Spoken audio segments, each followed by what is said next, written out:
Before we go any further, before we unpack a story so explosive it could redefine how you understand fame, friendship, loyalty, ambition, and the quiet manipulation that happens behind the polished walls of Hollywood, you need to stop what you're doing for just 1 second. Hit subscribe, turn notifications on, and drop a comment telling me exactly when you first began following the friendship between Blake Lively and Taylor Swift. Was it back in the early days of 2015, when their first public hangout in Australia sparked fan curiosity? Was it later, when Taylor made the world collectively melt by featuring Blake and Ryan's daughter's voice in the opening of Gorgeous? Was it when Folklore came out and Taylor immortalized their children's names in her storytelling? Or maybe it was when Blake and Ryan became part of the carefully curated circle that surrounded Taylor during the highly scrutinized early days of her relationship with Travis Kelce, appearing at games and private dinners like they were part of the royal court. Whatever the moment was, comment it below, because that single detail reveals how you interpret every chapter of the collapse we're about to dissect. And trust me, you need to stay through every second of this breakdown, because the question I'm going to ask you at the end is going to put everything you thought you knew about this friendship to the test. Now let's set the stage. For nearly a decade, Blake Lively and Taylor Swift represented the rarest kind of celebrity friendship, one that felt genuine, intimate, and untouched by PR strategy. Fans weren't just watching two famous women who occasionally crossed paths. They were watching what seemed to be a real, meaningful connection. Taylor Swift, one of the most powerful and culturally dominant figures in the entertainment world, surrounded by a tight, almost impenetrable inner circle, had opened the gates for Blake. And Blake, who had long been beloved for her effortless charm, quick wit, stylish public persona, and family-oriented life, became one of Taylor's most trusted people. They traveled together. They celebrated together. They supported each other through the biggest professional and personal milestones.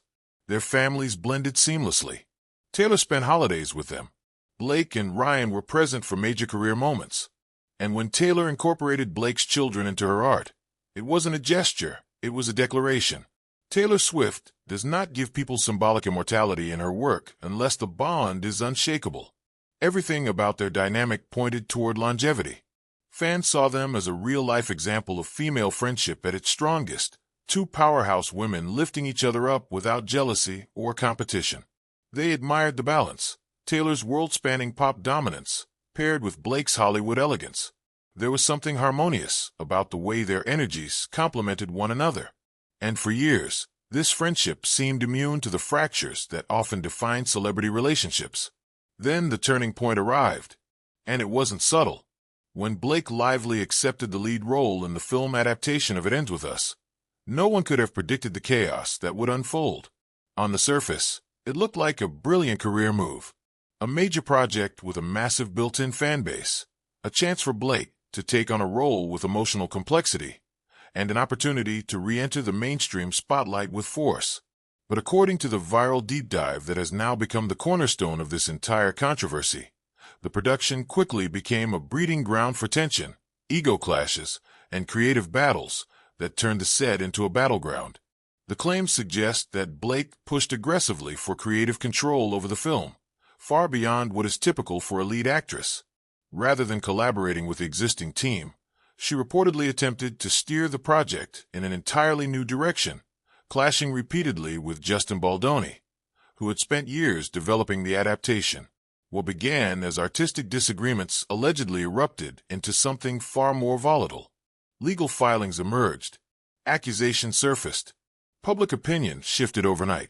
Blake Lively, who for years had maintained an immaculate public reputation, suddenly found herself at the center of an escalating storm of allegations, including claims that she manipulated communications, pressured colleagues, and attempted to override creative decisions that were never hers to make. But nothing, and I mean nothing, shook the internet more than the allegation that Blake had used her friendship with Taylor Swift as leverage during her disputes with Baldoni. According to documents cited in the viral investigation, Blake allegedly referred to Taylor Swift and Ryan Reynolds as her dragons, not as friends, not as supporters, but as leverage. The moment that detail went public, everything changed. Because invoking Taylor Swift's name in a private conflict is one thing, Invoking her name in a legal dispute is another. But invoking her name as a form of pressure, implying that Taylor, who had absolutely nothing to do with the film, was a weapon Blake could unleash, that was something else entirely. Fans demanded answers. Did Taylor know? Was she being used?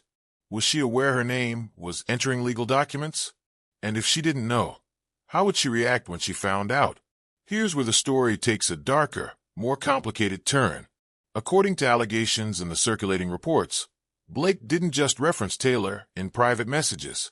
She allegedly tried to compel Taylor to publicly support her once the legal battle intensified.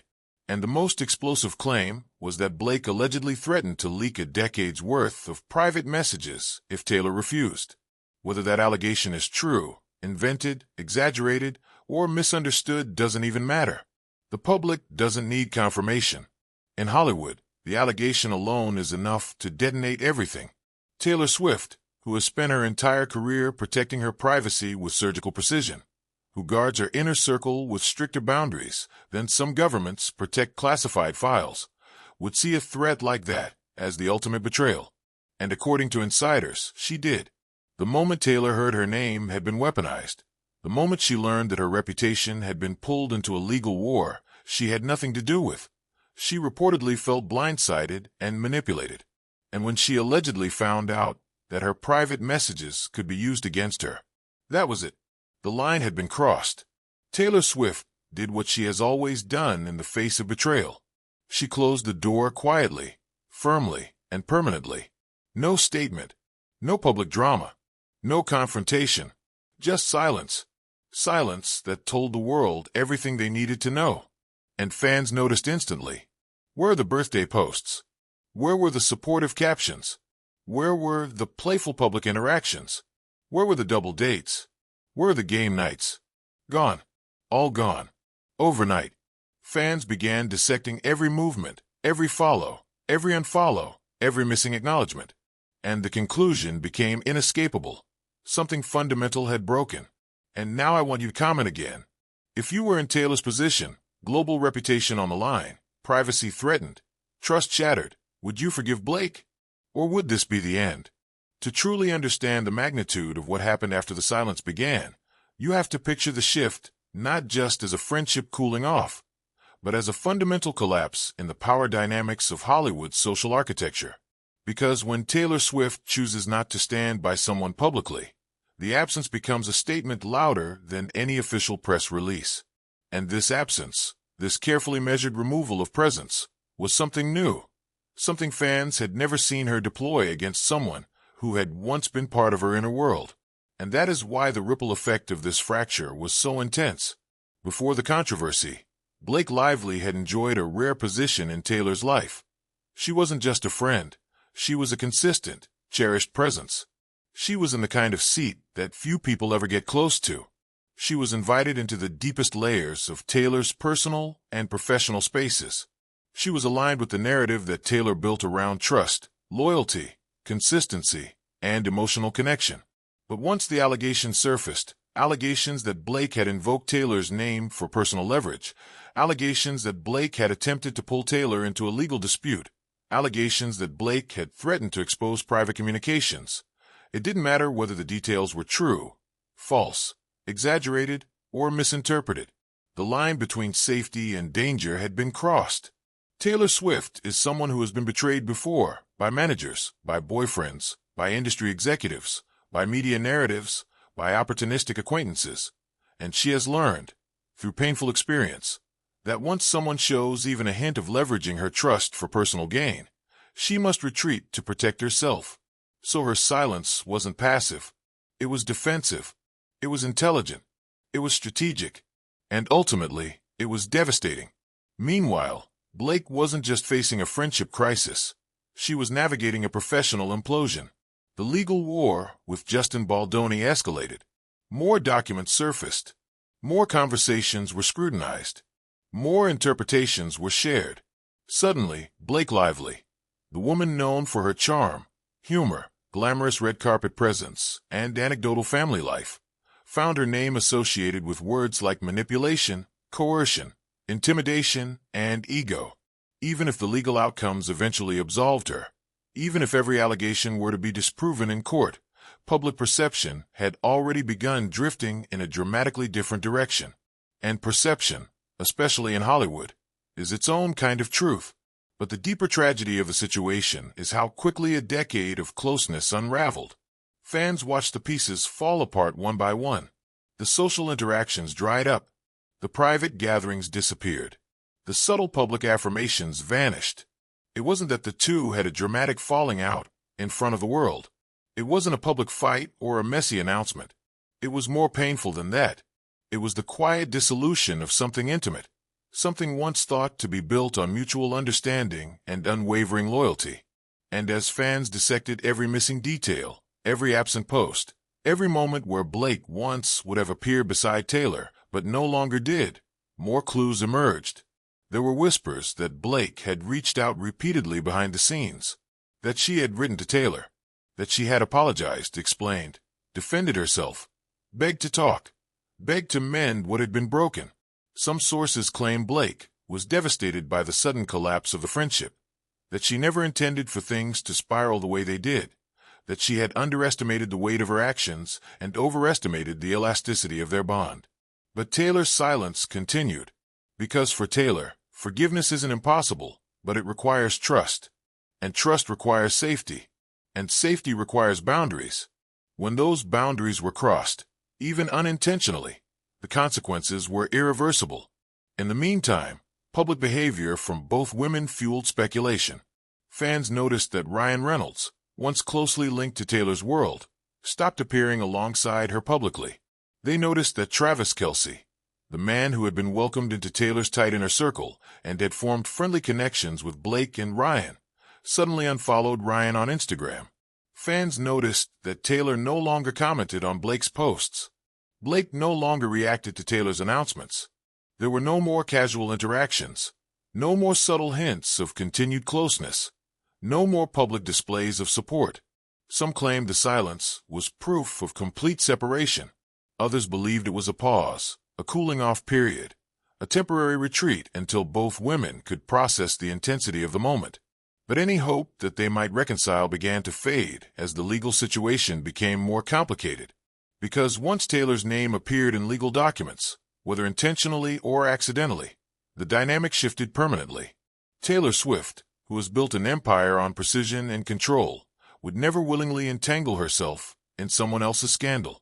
She would never allow her brand to be pulled into a narrative she didn't design. And she certainly would never risk having private messages dragged into a courtroom.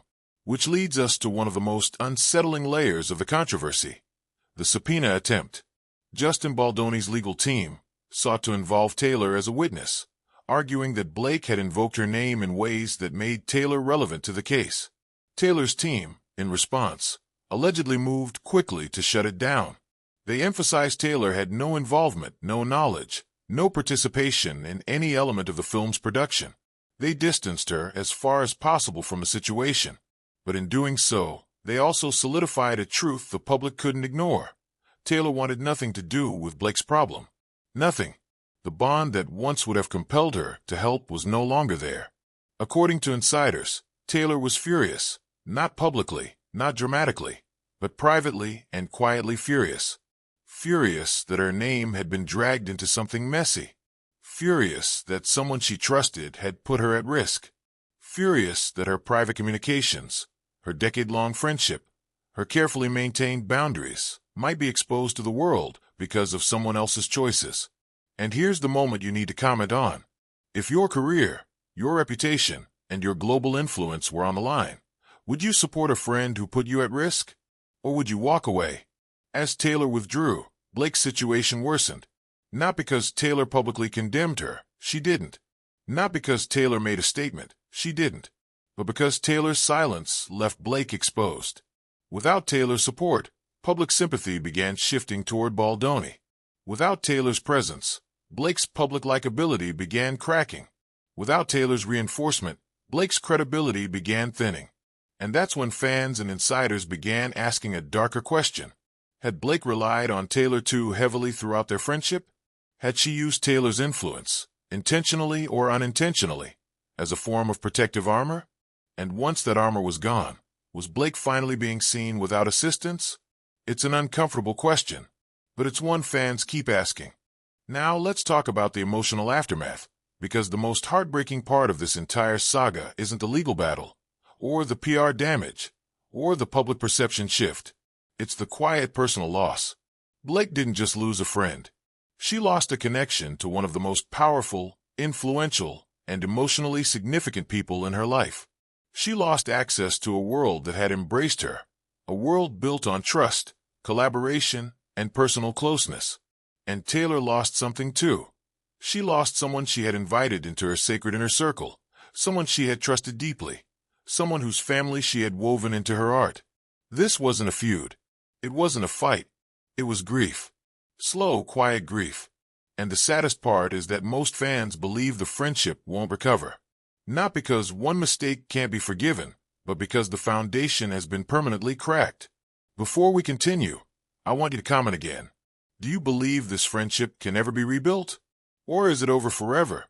To understand the final stage of this unraveling friendship, and why so many insiders believe the relationship between Blake Lively and Taylor Swift is beyond repair, we have to look at the aftermath, the ripple effects, and the quiet consequences that continued even after the initial chaos began to fade from headlines.